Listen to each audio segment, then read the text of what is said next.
Hey guys, my name is Justin Scaini and I'm the Associate Director here at Capitalize for Kids. Before I get into talking about our organization and what we do and what the Student Challenge is all about, I want to take a moment to thank your professor, Stephen McLean, for really being a leader to bring this into the classroom. It's not very often you get a professor that not only wants to support their students both with their careers and with their education, but also embed that desire to give back and the importance of social impact and philanthropy into the class. It truly is amazing, and it's not something you see every day. So when you have a moment, be sure to go up to him to thank him for what he's doing here. Now, before I start talking about the Student Challenge and our organization, I really want to talk a little bit about how I got involved in the youth mental health space and why this is something that's so important to me. And when the light bulb went off in my head that giving back to the community and doing well by your community is something that's just so critically important. When I was in my first year at Queen's University, there was a student by the name of Jack Windler who tragically and unexpectedly died by suicide.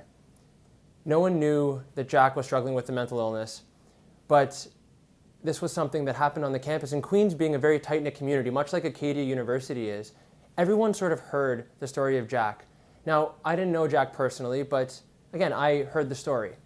And for a couple weeks, this was big news on the Queen's campus. It was something that people talked about. Mental health wasn't really something that was talked about too often on campus, so no one really understood why suicide happened. No one really understood what a mental illness was or what mental health was all about. So after those 2 or 3 weeks where it was a big topic, it sort of became yesterday's issue because for those of us that didn't know Jack, you move on with your life. You go to your classes, you get involved with your extracurriculars, you just kind of move on. But now for Jack's friends and family, it's not something you easily move on from. So fast forward now to my second year of university. Jack's father, Eric, had dropped everything he was doing in his career to really understand what had happened to his son. And so he founded an organization then called the Jack Project, now known as jack.org, which actually some of you might have heard about because jack.org actually has a bit of a presence at Acadia University.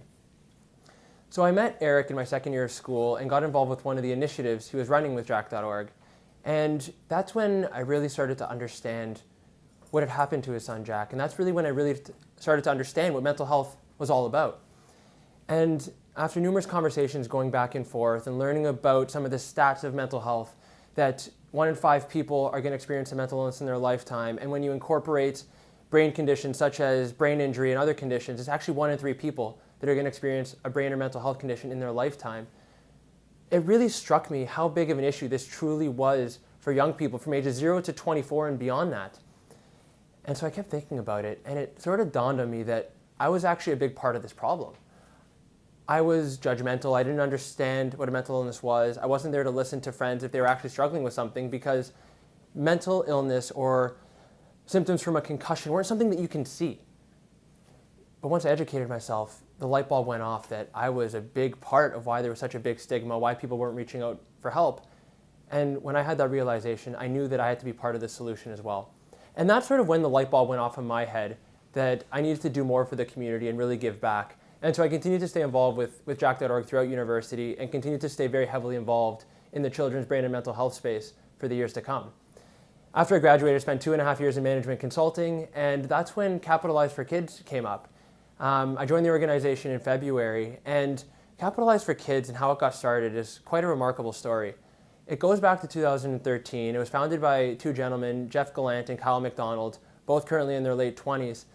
Jeff was an associate portfolio manager at a hedge fund here in Toronto, and Kyle led up the financial services practice of a major private equity research firm. And these guys were working the day-to-day grind. They were working very hard, very successful in the financial services and capital markets community in Canada. But at some point, a mentor sort of tapped them on the head and asked them, what more are you doing outside of work? What are you doing to give back to the community? He told them that you guys have won the genetic lottery. You have every advantage that any person in this world could possibly have to be successful, to be healthy, to be happy, and live an amazing life. And there's nothing you're doing to give back. And so they took that message very seriously and thought about that very deeply beyond that conversation. And so that's when they went to the Hospital for Sick Children here in Toronto and pledged to donate $1 million.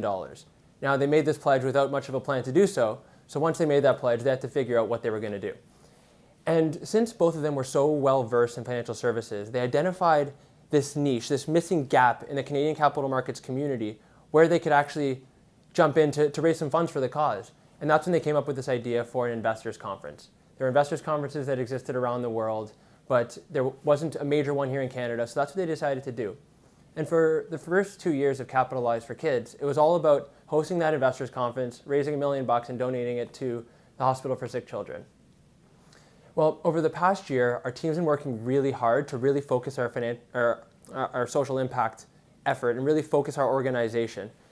And we've done a very good job of that. And now we exist to help solve the toughest challenges in children's brain and mental health, and we're much more than just a conference. There's really two core parts of the organization.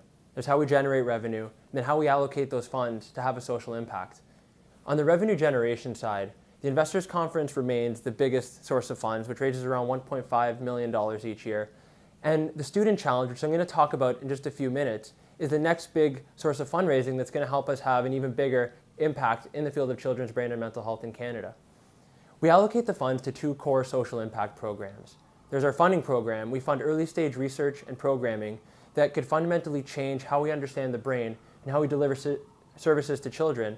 And then there's what's called our management assistance program. And as someone that's worked in the consulting industry, I love this program. What we do is we partner with Bain, BCG, and McKinsey, and those partnerships allow us to allocate consultants on a pro bono basis to take on some of the most difficult challenges that our beneficiaries face. Essentially, we're helping them help more people and do more incredible work with the same amount of funding and human resources they currently have available to them. It's a really cool model, and it's had an incredible impact so far. So that's sort of how the organization comes together. And so the Student Challenge is why I'm talking to you today. All of you guys are going to be competing in Canada's first student portfolio management competition for charity. And it's a very unique opportunity for you guys. Students are going to compete and pick a portfolio of a number of stocks between January 16th and April 16th of this year. And top performers are going to be identified by the return of their portfolio and a written component as well that you're going to be submitting to Capitalize for Kids.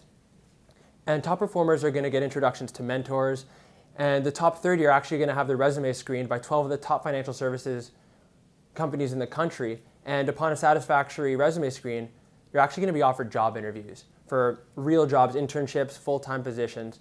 And so you really stand to benefit and advance your career through the opportunities that we're making available through the Student Challenge. There's also a number of really fantastic educational opportunities available to you. And you can see all of this by going to the website www.capitalizeforkids.org/challenge. Everything is there. Now, to unlock those professional benefits in the prizing, we're asking students to raise $100 for children's brain and mental health. And by no means is this a requirement, but we really hope you'll take this seriously, because this is really why we're doing this. We really want to embed both the desire to move ahead in your career and advance your finance knowledge, but also understand the importance of giving back to the community. It's very likely, sitting at a great university like Acadia, you've also won that genetic lottery. And so we really hope that you'll take this opportunity to give back. And for those of you who haven't ever participated in a peer-to-peer fundraising model, it's very similar to what you're going to do if you do a charity bike ride or a marathon. If you log on to our peer-to-peer site, there's email templates for you to send to a few family members and friends. And you send an email to 5 or 10 people, and it's just that easy to raise your $100. So we really hope you'll take that opportunity. Overall, we hope that you're going to learn a lot from the Capitalize for Kids Student Challenge. We hope that you're going to engage with this in your classroom, use this as a way to build your knowledge in finance, and get an advantage and a step ahead when you're looking to build your career in the industry. So without any more, I want to thank you all for participating in the challenge. I want to thank the professor again for embedding this into the classroom. It truly is a remarkable thing that he's doing. And I hope that you guys have a ton of fun with this, and I hope you learn a lot from the experience. And if you ever have any questions at all, or just want to chat about Capitalize for Kids, the capital markets community, or just have a few questions, feel free to reach out to me. My email address is online. It's justin@capitalizeforkids.com. I'm usually pretty quick to respond, so feel free to reach out. And with that, I want to wish you all good luck, and I hope you guys all perform exceptionally well in the challenge. Thank you.